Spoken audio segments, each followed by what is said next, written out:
Welcome to our deep dive, and today we're taking a look at the Tibetan Book of the Dead. Oh, excellent choice. Yeah, I think a lot of our listeners are probably familiar with the title at least, Right. but maybe not so much with the actual contents. Yeah.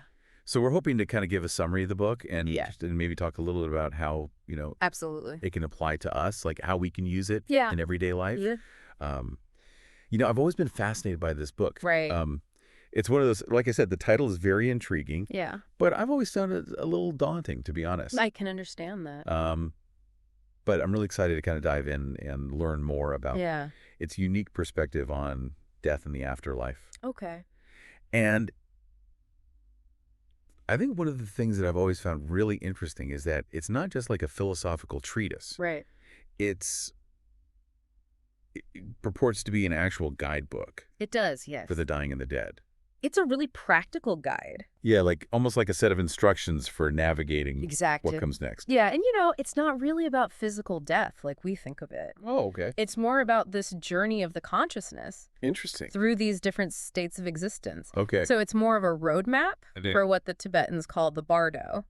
The Bardo. Yeah, which is like this intermediate state Okay. between death and rebirth. So, okay, that's interesting. So let's break that down a little bit. Sure. So the Bardo is like this Like a transitional phase. transitional phase. Yeah. Think of it like a journey with all these different stages. Okay. Each one has its own unique Okay. challenges and experiences. Gotcha. And the Tibetan Book of the Dead, it kind of breaks this Bardo down into three main stages. 3 stages. All right. I'm already hooked. The first one is the Chikhai Bardo. Chikhai Bardo. And that's like the moment of death itself. Yeah. And the book describes how the deceased encounters what they call the clear light of reality. The clear light of reality. Yeah. What is that? Well, it's like the purest form of consciousness. So like a glimpse of ultimate truth or something? Exactly. Yeah. Wow. But here's the thing. Most people, because of all their attachments and, ways of thinking, Right.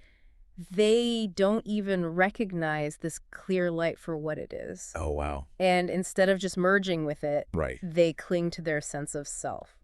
Their ego. Their ego, exactly. Yeah. And that pushes them on to the next stage, which is the Chonyid Bardo. So it's like they're presented with this amazing opportunity, Yeah. and they basically just, They miss it. they miss it because They can't let they're holding on too tightly to who they think they are. Exactly. Okay, so then what is this Chonyid Bardo? This sounds kind of intense. This is where things get really interesting. Okay. The book describes it as this realm of karmic experiences. Karmic experiences, okay. And you might encounter visions of deities, both peaceful and wrathful. Okay, so this is where the imagery starts to get really wild, right? Yeah. But the important thing to remember is that these deities aren't external beings. What are they then? They're like projections of your own mind. Oh, wow. It's all manifestations of your past actions and the energy you've kind of cultivated throughout your life. That's a little unsettling, to be honest. I can see why. So how are we supposed to deal with these wrathful deities if they're like parts of ourselves? The book really stresses that recognizing these visions as self-created is crucial for liberation. Okay. The more you resist these experiences, Right. the more frightening and overwhelming they become. So it's almost like even in the face of fear, Yeah. the answer is like awareness and acceptance. Exactly. That seems like a pretty good lesson. It is. For life in general, actually. Absolutely. All these principles of the Bardo, Yeah. like the awareness, the non-attachment, and understanding the nature of reality, those are really powerful tools for navigating the challenges we all face every day. Yeah. No, I can see that. Uh. Okay, so we've got the moment of death, Mm-hmm. the Chikhai Bardo, Right. and then this intense realm of karmic projections, the Chonyid Bardo. Yeah. What's the third stage? So the third one is the Sidpa Bardo, Sidpa Bardo. which is the Bardo of seeking rebirth. Seeking rebirth. So this is where the deceased, kind of driven by these karmic impulses, Okay. starts to look for a new life, a new womb to enter. So it sounds like even after death, we're still subject to karma. We are. It's a cycle. Does the book offer any guidance on, like, how to navigate this stage? It does, yeah. The Tibetan Book of the Dead, it gives instructions on how to choose a favorable rebirth. Oh, interesting. And it warns against being seduced by certain visions Oh, that might seem attractive, Oh. but they actually lead to rebirth in these less desirable realms. Oh, okay. And it emphasizes cultivating positive aspirations, Okay. developing a compassionate mind, Mm-hmm. and recognizing these auspicious signs Yeah. that can guide you towards a more beneficial rebirth. It's fascinating how this book combines like these really profound concepts Yeah, with very practical advice. it does. You mentioned earlier these 5 Dhyani Buddhas. Right. What role do they play in all of this? So the 5 Dhyani Buddhas, they're really central figures in Tibetan Buddhism. Okay. And they represent like the 5 fundamental aspects of enlightened consciousness. Yep. And the book encourages you to visualize these Buddhas, understand their symbolism, connect with their qualities. Okay. And it's believed that that can help you navigate the different stages of the Bardo. It's almost like they're archetypes They are, yeah. that can guide and protect you on this journey. Well, that's a great way to put it. Okay. This is a lot to unpack. It is. It seems like there's so much we could learn from these Bardo teachings. There is. Even if, we're not facing death immediately. Absolutely. Or hopefully we're not. Right. The wisdom of the Bardo, it's timeless. Yeah. And it's universally applicable. Mm. And it reminds us that life is this journey of transformation. Well. And understanding the nature of consciousness, karma, and impermanence that can really enrich our lives in a profound way. This has been incredible so far. Glad to hear it. We've kind of gotten an overview of these 3 stages of the Bardo. Yeah. Talked about the role of karma, the importance of recognizing the illusory nature of reality, Right. and even touched on these 5 Dhyani Buddhas. Mm-hmm. So I think what we should do next is maybe dive a little deeper into the specifics of each Bardo. Okay, yeah. And see what other kind of gems of wisdom we can uncover. Sounds good. All right, let's do that. All right. So we've outlined like the basic journey through the Bardo. Right. Now let's explore each stage Okay. a little more in depth. Okay. Starting with the Chikhai Bardo. Okay. That moment of death. This is the part that's always like really fascinated me. What exactly does the Tibetan Book of the Dead say happens when we die? So the book describes this this process where the physical body stops working. Right. And what they call the knower. The knower. Which is like the essence of your being. Okay. Your consciousness Okay. detaches from that physical form Okay. and enters this Bardo state. So it's like shedding a coat. shedding a coat. You don't need it anymore. Okay, that's a good analogy. Yeah, and this is where we encounter that clear light of reality A clear light. that we were talking about. Okay. Yeah, so the Chikhai Bardo, it's characterized by this experience of a Okay. radiant, pure light. Okay. It's described as like the most fundamental nature of reality. Wow. It's supposed to be incredibly vivid Okay. and all-encompassing. That sounds almost blissful. It can be, Yeah. but I've also read that this experience can be terrifying for some people. Oh, really? Why do you think that is? I don't know why. Well, the Tibetan Book of the Dead, Okay. it really emphasizes that the clear light Yeah. is only terrifying Okay. if you don't recognize it for what it is. Right. Think about it. You've spent your whole life Okay. identifying with your physical body, your thoughts, your emotions, Right. and suddenly all of that is gone. Yeah. And you're confronted with this Pure, undifferentiated awareness. It's like a total shock to the system. It can be, yeah. So it's our attachment to like our limited sense of self Exactly. that creates the fear. Yeah, we cling to our ego, to Right. what's familiar. Yeah. And that stops us from merging with this ultimate reality. So instead of experiencing liberation, Right. we're basically just pushed on to the next stage. Exactly. Yeah, the Chonyid Bardo. Like we're given this incredible opportunity We are. and we just totally blow it It happens. because we're too scared to let go.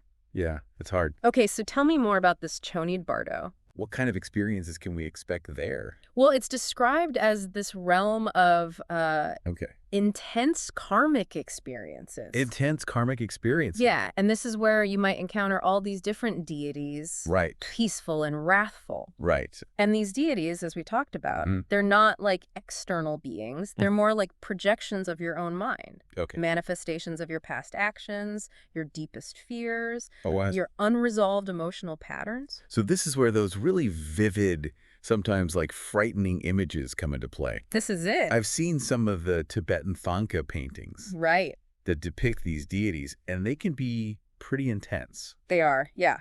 So the book is saying that the key to navigating this Chonyid Bardo Mm-hmm.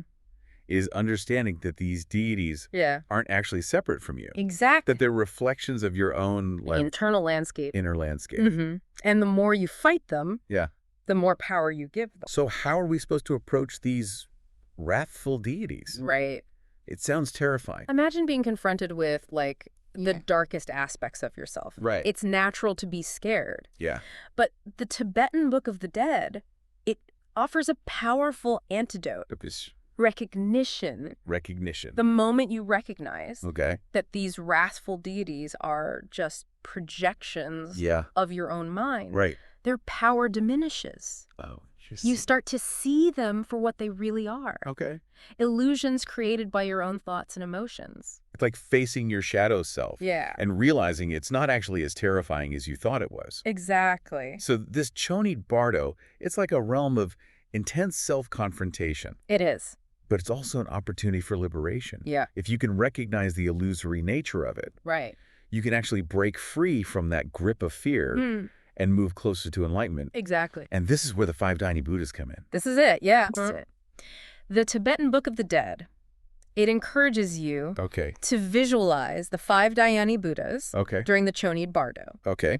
And each Buddha, they embody these specific qualities and wisdom that can help you kind of navigate this challenging terrain. Right. So, for example, if you're overwhelmed by fear, you might visualize Akshobhya. The Buddha of unshakable calmness and clarity. Okay. Or if you're struggling with anger, you might call upon Amitabha, the Buddha of boundless love and compassion. So it's about connecting with these archetypal energies. Exactly. To help us transcend our own limitations. Yeah. That makes sense. What happens after the Chonyid Bardo? Yeah, what happens next? So the next stage is the Sidpa Bardo. The Sidpa Bardo. The Bardo of seeking rebirth. Seeking rebirth. And here, the deceased, kind of driven by these karmic impulses, starts looking for a new life, a new room to enter. And it's described as this time of great vulnerability. Vulnerability. Yeah, where you're susceptible to being drawn towards certain visions and experiences that might lead to rebirth in less desirable realms. Less desirable realms? What does that mean? Well, the Tibetan Book of the Dead, it describes all these different realms of existence. Some are more favorable than others. So you might be drawn towards like a vision of a beautiful palace, only to find yourself reborn as a hungry ghost. Oh, wow. Constantly craving but never satisfied. Or you might be seduced by the allure of sensual pleasures. And end up reborn in a realm of intense desire and attachment. It sounds like a cosmic game of choose your own adventure. It is, yeah. With like really high stakes. High stakes, exactly. So does the book give any guidance on how to make wise choices during this stage? It does, yeah. The Tibetan Book of the Dead, it gives these specific instructions on how to choose a favorable rebirth. And it emphasizes cultivating positive aspirations, developing a compassionate mind, and recognizing those auspicious signs that can guide you towards a beneficial rebirth. It even provides like specific mantras and visualizations to help you navigate this really crucial stage. So even though we're talking about the afterlife here, it seems like there's a lot we can learn from these Bardo teachings. Absolutely. About making wise choices and navigating challenges, even in like everyday life. Exactly. Right here, right now. The principles of the Bardo, like the awareness, the non-attachment, and understanding the nature of reality. They're so relevant to our daily lives. And by cultivating these qualities, we can become more conscious creators of our own experience. Both in this life and in the lives to come. It's amazing how, you know, these ancient teachings about the afterlife can be so relevant to how we live now. I mean, we've talked about, you know, recognizing the illusion of reality and how powerful our minds are in shaping our experiences. But how do we actually apply these concepts practically? It feels kind of abstract. Yeah, I get that. At first glance, it can seem pretty esoteric, but the Tibetan Book of the Dead isn't just theory. It's a practical guide for navigating challenges, not just in the Bardo, but in everyday life. So how do we bridge that gap between theory and practice? How can we take these, you know, profound teachings and use them daily. Well, think about that core message of the Bardo teachings. Our minds create our reality. Right. And that's not just a mystical idea. Okay. It's something we experience all the time. Just notice how your mood, your thoughts, your expectations, they all color your perception of the world. So you're saying our internal state shapes our external reality. Exactly. The Tibetan Book of the Dead, it emphasizes cultivating a positive, compassionate mind because it directly affects our experiences. Not just in the afterlife, but right here, right now.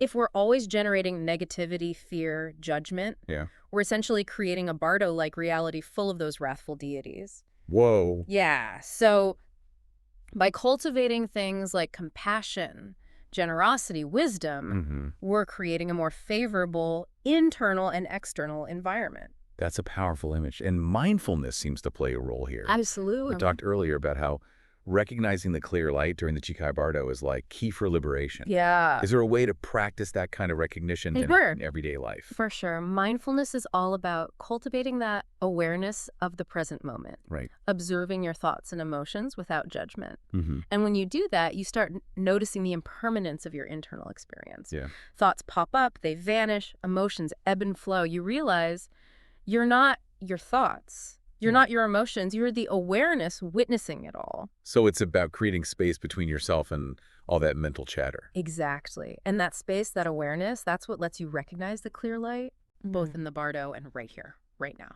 Wow. Okay. But the world today can feel pretty chaotic and overwhelming. I hear that. There's so much uncertainty, so much fear.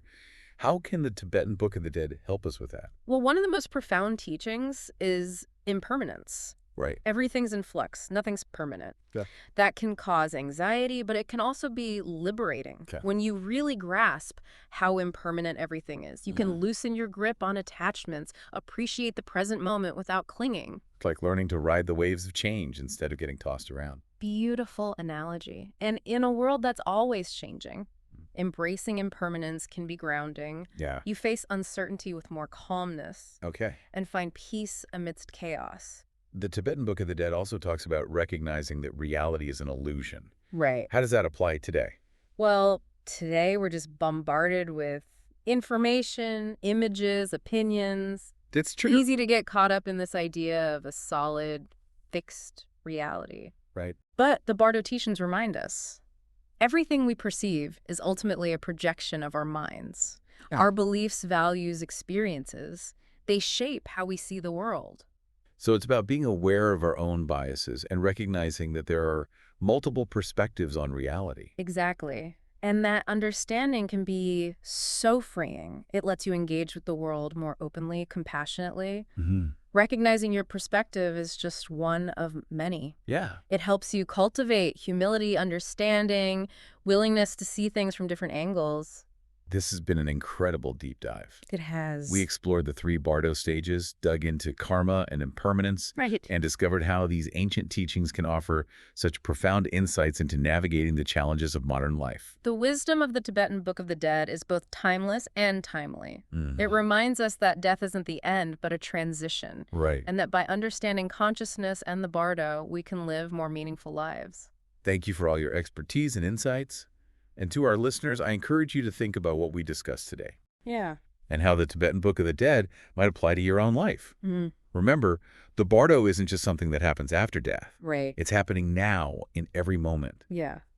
By cultivating awareness, compassion, a deep understanding of reality, you can navigate this journey with more clarity, purpose, and peace. Thanks for joining us on this deep dive to